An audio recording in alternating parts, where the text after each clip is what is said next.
Shalom, family. This is the CIA's greatest hits.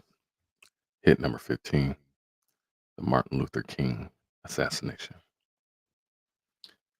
After being sentenced to 99 years for assassination, Martin Luther King Jr., James Earl Ray, said he'd been coerced into pleading guilty by the mob connected lawyer.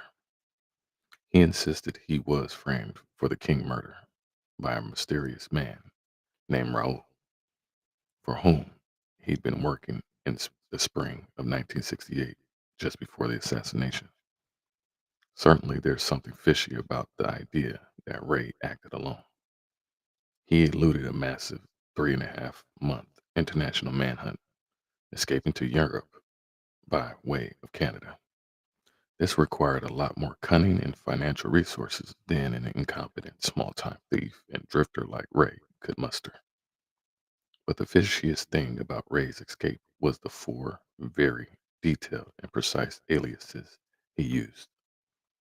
All were the names of men who lived in the same section of Toronto where Ray had never been, and each man bore a strong physical resemblance to Ray, right down to their scars.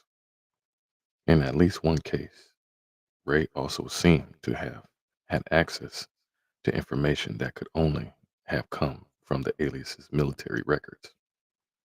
In 1989, a convicted murderer named Jules Kimball shed some light on all this. He claimed he'd been a part of a conspiracy to kill King that included members of the CIA, FBI, and the Mafia. Kimball says he introduced Ray to a CIA entity identities expert in Montreal in 1967. He provided Ray with the aliases he used as a fugitive investigators. As a fugitive, investigators discovered that the CIA identities expert was indeed working in Montreal at that time. His name, Raul Mayora. This alone ought to be enough to reopen the case. But there's more to Kimball's story.